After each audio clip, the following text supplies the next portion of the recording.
Bonsoir à vous et bienvenue dans Au Quotidien. La suite en ce vendredi soir avec Laure Girard, tout sourire pour nous accompagner ce soir. Je suis contente d'être là le vendredi soir, Et vous le savez. Et puis c'est beau ici, c'est décoré beau, Noël. C'est Noël et Jean-Pierre est là pour faire le Père Noël. Bonsoir Jean-Pierre. Ça va être intéressant ça. Bonsoir. Non, je faisais le sapin. Le sapin, pourquoi pas. Directeur évidemment de la publication de la vie mancelle et sartoise. Dernier numéro qui vient de sortir avec le second volet consacré aux 100 ans des 24 heures du Mans.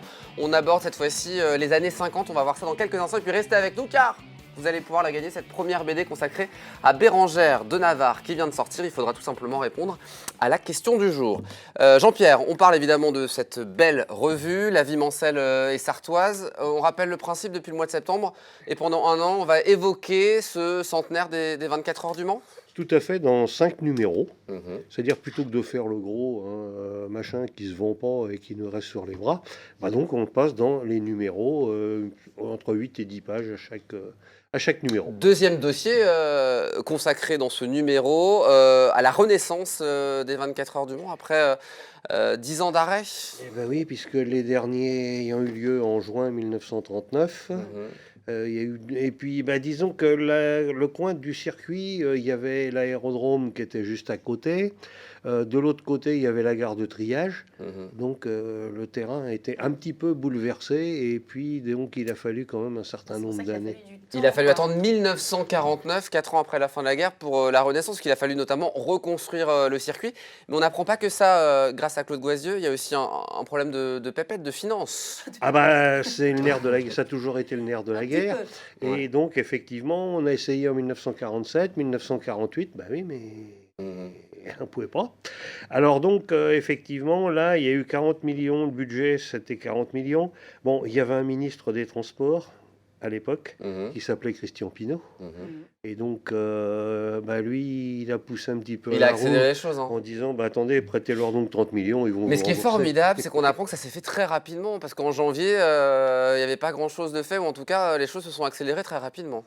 Absolument, puisque quand ils ont eu les fonds, il y a quand même des entreprises, et on ne fait pas de publicité parce qu'il y en a quelques-unes. Il y a Fronto, Craveilla, Lisée, Eulin, Cotin, des noms manceaux très connus. Qui ont aidé à... ils ont fait les travaux, et là il y avait du monde. Donc voilà pour cet article qui s'appelle 1949, la Renaissance, signé Claude Goisieux. Il y a un nouveau règlement aussi qui est apparu en 1945, parce que l'édition de 39 et 49, c'est totalement différent au niveau de l'organisation. C'est totalement différent, effectivement, puisque là, on en est, on ouvre un peu les voies qui seront celles que nous avons connues jusqu'à la fin des années 70-80. Quelles sont-elles, du coup, ces voies, Jean-Pierre ? Le nouveau règlement, c'était ouvert aux voitures de sport uniquement. Mais là, il y a la voiture de Monsieur Tout-le-Monde, puisque vous avez quand même une magnifique photo en tête que vous voyez à l'image, effectivement. Et il y en a une autre où vous avez une 4 chevaux. C'était ça à une époque, les 24 heures aussi. Et du coup, une 4 chevaux de sport, c'est possible ça ? Non. Non, c'est une 4 chevaux classique, légèrement dopée. Voilà. Oui, évidemment, pour faire les 24 heures du Mans. Autre sujet consacré, c'est le retour sur les 24 heures de 1950 avec Jean-Pierre Delapérelle, puisqu'en 1950, la société Shell fut chargée de fournir le carburant pour les 24 heures du Mans. Elle demanda à un photographe professionnel d'immortaliser le remplissage de ses réservoirs à une station-service. Du coup, ça fait des images absolument exceptionnelles qu'on n'a jamais vues. C'est des images qui sont totalement inédites. C'est une mamie, c'est son papa qui était le concessionnaire Shell sur la caserne Pexan, vers le boulevard Pexan. Et un jour, elle m'avait proposé ça. Elle m'a dit tiens, si un jour j'ai tout ce qu'il faut, son seul regret, c'est que parce qu'il y avait les bons de livraison d'essence que les pilotes signaient. Elle les a pas gardés. Elle dit on les a pas gardés. Elle dit on avait peut-être à peu près 80 à 90 autographes de pilotes. Incroyable. Et puis elle les a pas retrouvés malheureusement. Donc là on découvre des photos qui étaient restées dans des tiroirs pendant plus d'un demi-siècle. Les photos notamment, toutes les photos qui ont été prises devant la station-service sont les photos que cette brave dame a mis à notre disposition, Madame Le Forestier, pour la remercier encore une fois. Oh là là, les culottes courtes, c'est absolument, c'est incroyable. C'était une autre époque. Autre sujet très intéressant, au temps des Porsche à Télocher. Alors ça c'est génial car à l'époque, Mais oui, le garage Porsche, le eh ben fameux voilà, garage exactement. Porsche de Télocher. les On y Porsche, était l'année dernière quand elles pendant allaient les courir sur les 24 heures, les voitures faisaient dodo à Télocher. Je tiens à dire qu'il y avait une belle exposition l'année dernière pendant les 24 heures Exactement. à Télocher là-dessus. Alors, les Porsche, il y avait les Porsche à Télocher, il y en a eu d'autres, il y en avait un petit peu partout. Ce qu'il faut expliquer aux jeunes téléspectateurs, c'est que on emmenait les voitures et on les ramenait du coup à Télocher C'était le tous les garage jours, c'est ça? Porsche du circuit finalement. Eh ben, il n'y avait pas de garage au circuit. Bah voilà. C'est ça. Il y avait un paddock derrière On allait à qui Télocher. était le parc des concurrents. C'était un espèce de Voilà. truc délimité avec 2-3 barrières. Et puis, bah, pour faire la mise au point et ainsi de suite, moi, je suis monté au circuit dans une Chevrolet Corvette. Mhm.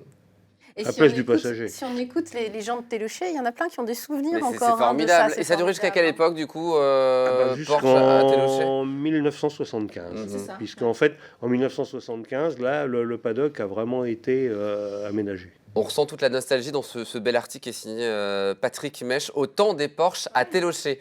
Un dernier mot, c'est la couverture. Fernand Tavano, est-ce que vous connaissez Laure? Moi, je ne connaissais pas. On connaît Yves Courage, on connaît Rondeau, mais on ne connaît pas ce Fernando Tavano. En tout cas, moi, jeune génération, je ne le connaissais pas. C'est un des grands coureurs sartois. Alors, Fernand Tavano, c'est la première personnalité vraiment qui a marqué le circuit des 24 heures, Manceau. Mhm. Le papa était réfugié politique Italien. lorsque l'ami Mussolini s'était installé au pouvoir. Et donc, bah, comme tous les Italiens, et là, il était maçon. Oui. Donc, il a commencé comme ouvrier, après il a été chef de chantier, puis après il s'est dit, oh là, Mhm. c'est bon, moi je vais monter mon entreprise. Mhm. Et effectivement, et puis bah, Fernand est né, donc bah, lui, Fernand au départ, il voulait faire de la compétition, mais cycliste. Mhm. Bon, ça allait peut-être un petit peu moins vite. Et puis bah, il avait quand même la voiture, là, on le voit d'ailleurs à un moment, son frère Ferruccio, On le voit en à photo, côté là. de la Simca Sport Mhm. de son frère. Alors là, franchement... Et puis ça a été le déclic. Alors, il a participé plusieurs fois aux 24 heures de Mans. Oui. quelques embûches quand même. Hein. Ah C'était compliqué. ça n'a pas toujours été Non, mais très talentueux, simple. mais des 24 heures compliqués. Eh ben, c'est-à-dire qu'il y en a des gens, on se dit, bah, ils vont aller jusqu'au bout. Mhm. Et je me souviens, moi, mon père, quand il discutait avec les copains, bah, grand Fernand, va-t-il finir cette année? Hein, je vous résume un petit peu C'est la ça. situation. C'est vrai qu'il n'a jamais eu de chance. Il a quand même eu la chance, c'est 2 fois de conduire des Ferrari officiels. Mhm. Il n'a jamais gagné les 24 heures du Mans. Non, malheureusement, je crois que le meilleur classement qu'il a dû faire, c'est une 7e place. Mais en tout cas, c'est un des grands noms, décédé très jeune, à l'âge de 50 ans, je crois, d'un cancer, en tout cas, mais une personnalité qu'il faut se souvenir, et un des grands noms sartois qui a participé aux 24 heures du et Mans. Madame Tavano est toujours en activité, son épouse, Mhm. puisque je l'ai eu au téléphone avant-hier. On rappelle évidemment le numéro 476 de Génial. la Oulala, vie il va mancelle s'arracher et comme sartoise Maxime, celui-là. consacrée aux 24 heures du Mans. C'est parfait, pourquoi pas mettre sous le sapin de Noël avec un bel abonnement. Si vous voulez vous abonner, c'est laviemancelle.net, le site internet.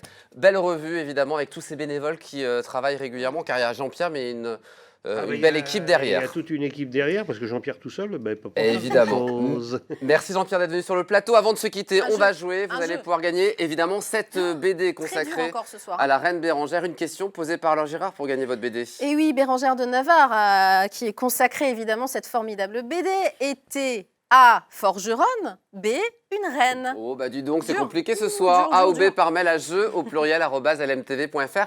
Bonne chance à tous. Merci Jean-Pierre d'être venu sur le plateau.